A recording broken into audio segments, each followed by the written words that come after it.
So believe it or not, we're at chapter 19, only 2 chapters left. This one's on electrochemistry. We've got nuclear chemistry coming a little bit later on. In the electrochemistry chapter, we're going to deal with redox processes again. We did back in the first semester, if you recall those redox and acid-base reactions that were so complicated to deal with. Good news is we're not going to do any of those, but we're still doing redox reactions. We're going to start off with galvanic cells. Galvanic cells are cells that result in a spontaneous movement of electrons. So think about a battery discharging. That's spontaneous. The electrons flow from one pole to the other, and as they flow, we can make them do work. Start the engine, play the radio, windows up and down, whatever. So galvanic cells, that's where we're starting.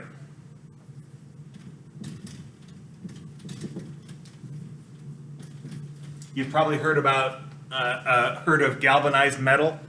Galvanized metal, that same sort of galvanized idea there. Galvanized metal has a coating that prohibits oxidation. Galvanic cells, again, are for spontaneous reactions.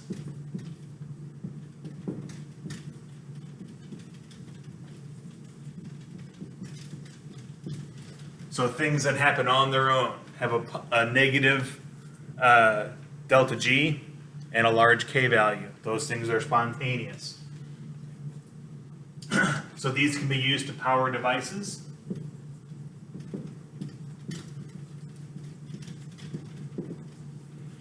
When you use your cell phone without it being plugged into a wall charger, it is a galvanic process that's happening inside the battery. The flip side, when we get to that will be electrolytic. Electrolytic processes are where we force electrons uphill rather than allowing them to go downhill in terms of energy in a galvanic cell. So from last semester,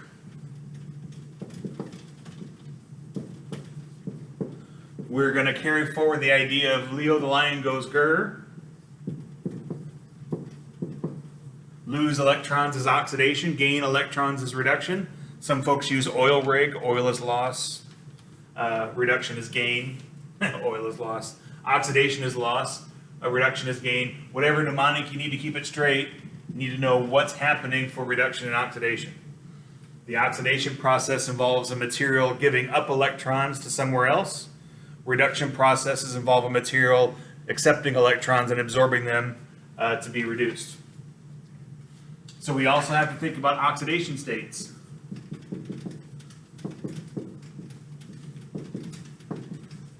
Or oxidation numbers. They're the same thing. The oxidation state of an ion is its charge number. +1, +2, -1, -2, even 0 for the elements. So during reduction,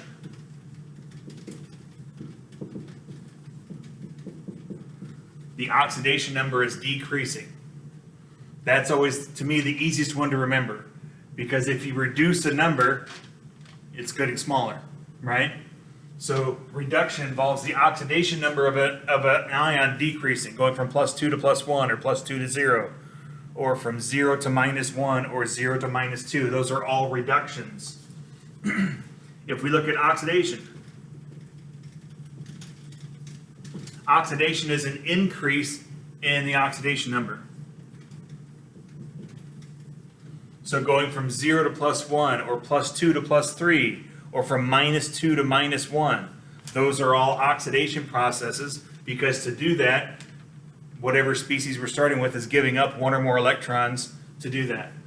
And it's 1 electron per charge number, right? So if something goes from +2 to +3, it lost 1 electron. It's a 1 electron oxidation. If something goes from +1 to -1, that's a 2 electron reduction, going from +1 to 0 to -1. Okay, so we got to be able to keep those things straight. A lot of this chapters, a lot of professors call it electron bookkeeping. We have to watch where the electrons are going. Are they coming from this material, going to this material? How many of them are there? What are the charges of all the things that started at the end? Okay, so that's kind of an introduction to the idea of a galvanic cell. And in the next video, we're going to look at how to diagram these in 2 different ways. One which is a lot more detail oriented, where we're going to see a picture of what we're looking at, and then after that a shorthand version where we can look at just something written kind of like an equation, where we can come up with what all of the different parts of the galvanic cell look like. Okay, so stay tuned.